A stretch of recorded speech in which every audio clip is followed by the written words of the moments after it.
Hello, Bleacher Report listeners. My name is James Hill. I run the YouTube channel MrBucsNation, where I talk about all things Tampa Bay Buccaneers. And folks, it's been a busy day for the Bucs. We're going to start off with this, talking about how Liam Cohen is staying as offensive coordinator for the Tampa Bay Buccaneers. And firstly, I'm over the moon about that, right? I am so freaking excited that Liam Cohen is sticking around in Tampa Bay. And folks, I'm going to be honest with you, okay? I'm going to be very real. I am sick and tired of people minimizing or understating the importance of Liam Cohen coming back to the Bucs. Okay, I've heard a lot of different things. I've seen a lot of different things. Oh, Cohen was okay, but he blew the playoff game.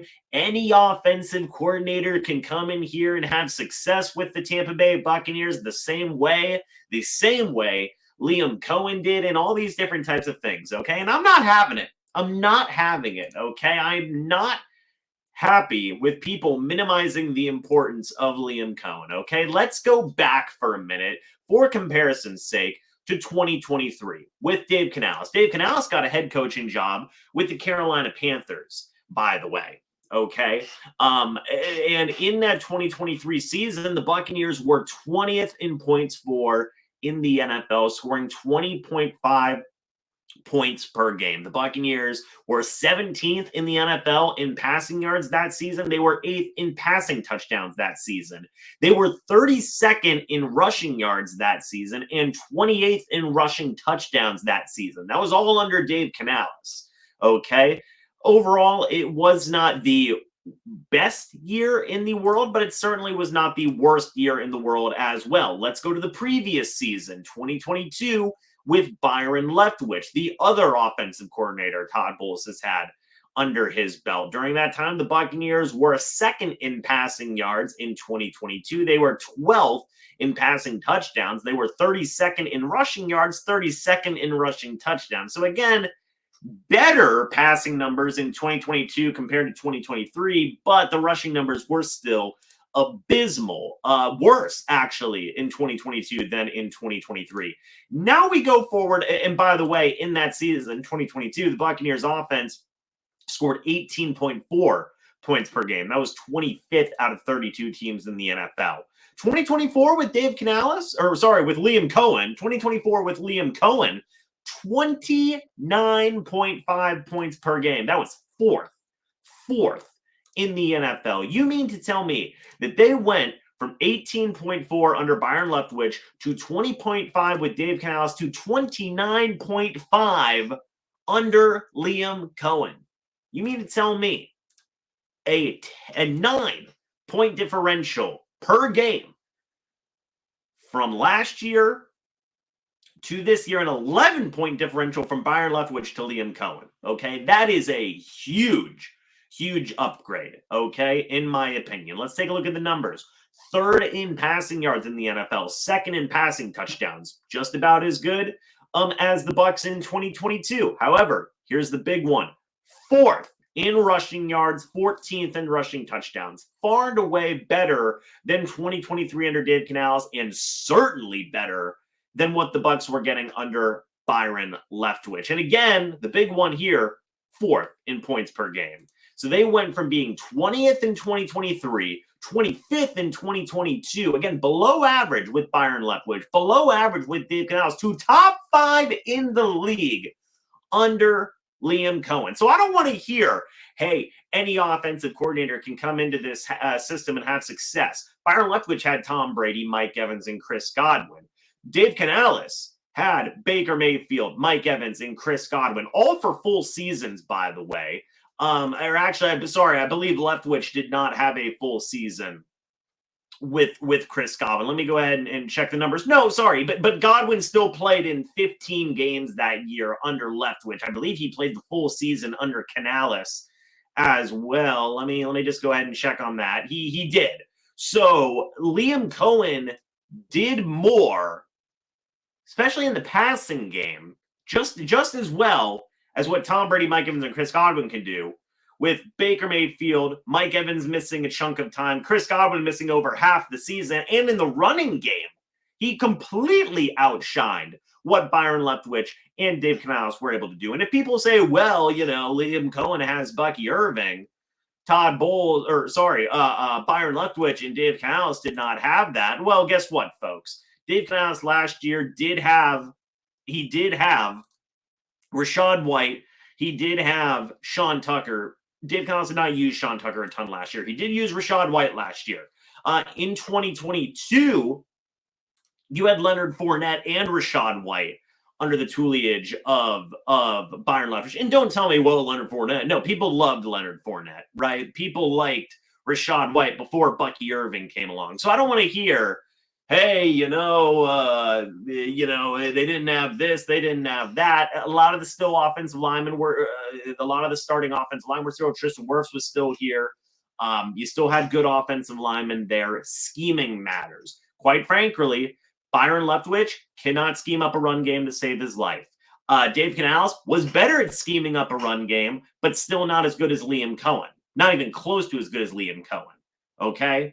So I am gosh darn sick and tired of hearing, well, it's not that big a deal. No, it is a big deal, man. It is a big deal that Liam Cohen is coming back. I believe the Buccaneers have brought Liam Cohen back for continuity with the Buccaneers offense to eventually make Liam Cohen the head coach of this football team, and that's the right move to make. It is, because Liam Cohen's worth it, because he's an absolute dog, and I'm not going to hear anything otherwise. And look, if you're going to sit here and tell me, well, Liam Cohen's not that good, kick rocks, man. Kick rocks. I don't want to hear it. I don't want to hear it. Well, we blew the playoff game. Well, by that logic, so did Todd Bowles as head coach. Okay? So did Todd Bowles as head coach. Are you going to give Todd Bowles flack? Probably not. Because the same people who are criticizing Liam Cohen are the same people who will defend Todd Bowles religiously. Although even if you do, and maybe this will be a separate live stream to talk about, but whenever you do really break it down, Todd Bowles is fine. But he is certainly, he's not as good. He's not a Tony Dungy. Heck, he's not even a John Gruden. He's not a Mike Tomlin. Okay, so I'm not gonna sit here, and yes, he does get credit for hiring Liam Cohen, by the way. So does Jason Light. Kudos to them.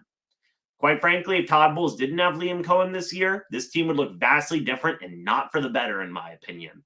Not for the better, in my opinion.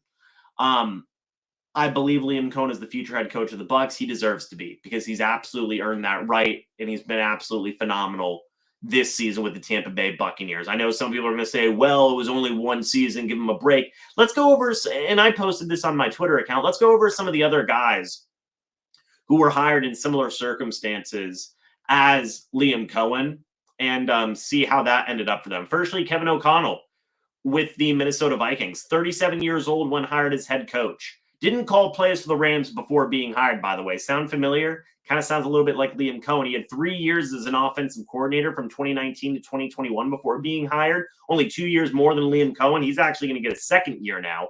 34-17 record as a head coach so far. Mike McDaniel, 1 year as an OC in 2021 before he got hired. He was hired at 39 years old, 28-23 record. It's better than Todd Bowles, by the way. Same thing with Kevin O'Connell. Both these guys have made the playoffs, by the way. Both of these players, both these coaches, I should say, have made the playoffs. Let's keep on. Let's keep going on down the list here, real quick. Okay. Kevin O'Connell's 0-2 in the playoffs. Mike McDaniel's 0-2 in the playoffs. Sean McVay, 3 years as an OC from 2012 to 2016 before he got hired. 31 years old when he was hired. 80-52 record, much better than Todd Bowles. 8-5 record in the playoffs. 1 Super Bowl win, 1 Super Bowl loss. Matt LaFleur, 2 years as an OC from 2017 to 2018 before he was hired in Green Bay. 40 years old when he was hired in Green Bay. 67-33 record so far to this point. Better winning percentage than Todd Bowles. 3-5 in the playoffs. Kyle Shanahan, 70-62. Honestly, if we're just looking at Todd Bowles' Buccaneers tenure, it's pretty similar, to be fair. Pretty similar. However, 8-4 in the playoffs, 2 Super Bowl losses, 38 years when hired, 9 years as an OC from 2008 to 2016. Kyle Shanahan is a bit of an outlier here, but he was under his father for a long, long time as an OC. Shane Steichen of the Indianapolis Colts, 38 years old when hired, 17-17 record so far to this point. 4 years as an OC from 2019 to 2022 before he was hired. Very similar record to Todd Bowles, if you're comparing ratios. Zach Taylor, 36 years old when hired, 46-52-1 record so far at this point. 1 year as an OC in 2015 before he was hired. Yes, a worse record than Todd Bowles. Here's the difference. 5-2 in the playoffs, and he made it to a Super Bowl. He did have a Super Bowl loss. So honestly, you could give a nod to Zach Taylor here. Kevin Stefanski, 38 years old when hired, 40-44 record so far to this point, 1-2 in the playoffs. Honestly, pretty similar to Bowles. 1 year as an OC in 2019 before he got hired. Finally, Brian Callahan, 40 when hired, 3-14 record so far to this point. 5 years as an OC, 2019 to 2023 before hired. Actually, let's just name the former OC of the Bucs as well in Dave Canales.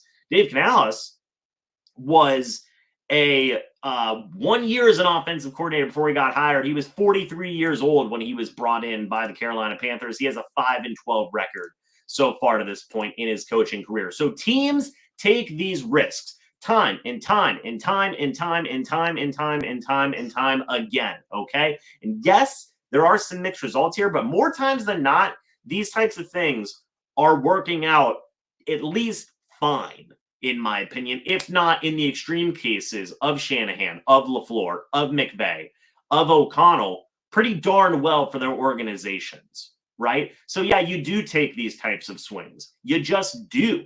And I think the Buccaneers are very fortunate to be able to hold on to Liam Cohen. Very fortunate to be able to hold on to Liam Cohen because he could be the next Zach Taylor who goes 5-2 in the playoffs and gets to make it to a Super Bowl. He can be the next Shanahan who goes 8-4 in the playoffs and gets to 2 Super Bowls. He can be the next Matt LaFleur with a 67-33 record and 3-5 in the playoffs. He can be the next Sean McVay, 8-5 in the playoffs, a Super Bowl win, and then makes a second Super Bowl, 80-52 record. Heck, even McDaniel isn't terrible when you look at the overall record. O'Connell, he can be the next O'Connell, 34-17, 2 playoff appearances. I know he's 0-2 in the playoffs, and that sucks. But that is the type of guy that Liam Cohen can be. Right? Now, yes, he could be a Callahan. He could be a Steichen, which is right in the middle. But more times than not, these types of hires are working right around this range of where Liam Cohen is. So I think the Bucs would be hard-pressed and should be hard-pressed to make Liam Cohen the next head coach of the Tampa Bay Buccaneers as soon as next season. It was an absolute blessing that they were able to keep him around. Kudos to Liam Cohen for sticking around. It is a fantastic thing. It just is, okay? We see the quality of what this offense can be, of what this system can be. Everybody improved just about under the tutelage of Liam Cohen compared to Byron Leftwich, compared to Dave Canales, okay? It's not as simple as any OC can come in here and have success because we've seen what other 2 OCs can do with generally the same core amount of players. And it's not the same thing. But Todd Bowles did not lobby for Byron Leftwich to stay. He fired Byron Leftwich. We did not hear Todd Bowles we did not hear a report that Todd Bowles was lobbying to keep Dave Canales around. Ultimately the Bucs did let Dave Canales leave. It would have been nice if they would have been able to keep him, but that was not the case. Canales was a good offensive coordinator. Todd Bowles lobbied to keep Liam Cohen around because Todd Bowles knows the importance of Liam Cohen, and Bucs fans should as well. And I do believe most Bucs fans do. Okay? Because of the importance that he has, because of the importance that he has to bringing winning football into the Bucs, right? By the way, Trent Baalke's out in Jacksonville. Jonathan Jones says could be interesting to see if they reach back out to Liam Cohen. I do not see that. He's saying it would not be shocking. It would be shocking, in my opinion. It would. They make him tell them no twice. That's if Liam Cohen even picks up the phone, right? That's if Liam Cohen even picks up the phone. Liam Cohen is a stud. He's a beast. He's staying around in Tampa Bay. And it's a beautiful, beautiful thing, man. It's fantastic. Just to wrap this up, a couple more pieces of news. Casey Rogers interviewed for the Packers head coaching job, or sorry, not their head coaching job, the defensive line job. That could be an interesting loss there to the defensive coaching staff, which people have been clamoring for change anyway. Will it happen? Will it not happen? We're going to have to wait and see. But Casey Rogers, run game coordinator, co-defensive coordinator, defensive line coach for Tampa Bay right now, may be on his way going over to Green Bay. John Spytek was hired as the Raiders general manager. That's an unfortunate loss. The Bucs could look to bring back in John Robinson, who had spent time with the Buccaneers for a couple of seasons before taking the general manager job with the Tennessee Titans. I think that would be a very suitable replacement for Spytek. But obviously, the big news of the day is Cohen sticking around. This is so huge for Baker Mayfield. This will be the second time in his career he has had an offensive coordinator 2 years in a row besides Alex Van Pelt with the Cleveland Browns. Besides that, he's never had an offensive coordinator 2 years in a row in his career at any other time besides 2 years of Alex Van Pelt and now 2 years with Liam Cohen, who, in my opinion, will eventually be his head coach. And that's a great thing. It's a great thing, in my opinion. It's great for Mike Evans. It's great for Godwin when he comes back from injury. I do believe the Buccaneers will bring back Chris Godwin. It's great for the running game and how that was able to be schemed. Because guess what? Graham Barton hopefully should improve. Tristan Wirfs is good. You have Luke Gedeke, who's good now. You've got a guy in Cody Mott, who does some good work. The Bucs may add a different left guard. Ben Bredeson's okay. Maybe you could add somebody else there. And by the way, it is also kind of telling that, like, depending on the scheme, guys can be really good or really bad. Like, Cody Mott struggled mightily in Dave Canales' scheme last year as a rookie. He looked like an all-star in Cohen's scheme in year 2. Gedeke struggled in Byron Leftwich's scheme, looked really good in Canales' scheme once they moved him over to tackle, looked really good yet again in Cohen's scheme. Like, scheming matters, coaching matters, especially on the offensive side of the ball. It's an offensive-driven league, folks. I don't want to hear any ifs, ands, or buts, okay? I don't.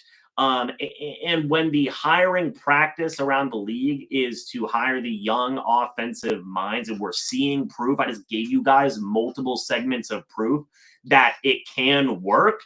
It's not a bad thing to do what works, right? That's not a bad thing to follow a hiring practice that works. So, again, I cannot stress enough how huge of a deal it is that Liam Cohen is back in this football organization. I don't believe he's going anywhere else.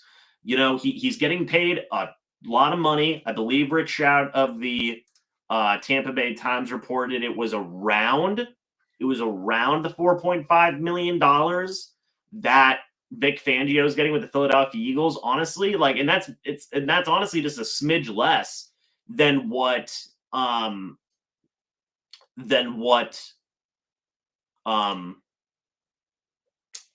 Todd Bowles makes, right? So Liam Cohen's almost making head coaching money. He's going to be the next head coach of this franchise. I don't think he's going to Las Vegas. I don't think he's going to Jacksonville, especially after he pulled himself out of the conversation. He's going to stick around, man. He's going to stick around, and that's fantastic, and it matters. This is huge for Todd Bowles, quite frankly. In him having better success as a head coach, a lot of people undermine what Dave Canales and Liam Cohen have meant to Todd Bowles' tenure as head coach of this team. By the way, it matters a lot. This team would not be as good under Todd Bowles as head coach if Dave Canales was not here last year, and especially if Liam Cohen wasn't here this year. Okay, that is a point-blank fact. If you don't think that, sorry, I think you're lying to yourself. Okay, I think you're lying to yourself. So this is 100% worth being excited about. This is 100% worth my reaction, okay? I feel passionate about this because it matters to this organization. It matters to this football team. It matters to the players. It matters to everybody, top to bottom, that Liam Cohen is back. What do you guys think? Let me know your thoughts and opinions about this down in the comment section below. I would love to hear it, right? On the Bleacher Report app, wherever you're watching this, right? And speaking of that, again, my name is James Hill. Run the YouTube channel, MrBucsNation, where I talk about all things Tampa Bay Buccaneers. Guys, if you want more things about the Tampa Bay Buccaneers. You can find that all here on the Bleacher Report app. You can also find everything from the NFL, NBA, MLB, NHL, and everything in between here on the Bleacher Report app, not just from myself, but a ton of other creators as well making great content. Guys, thanks so much for watching this live stream. Hope y'all enjoyed. As always, folks, I'll see you all in the next video or the next live stream. But until then, and as always, guys, goodbye for now, and go Bucs.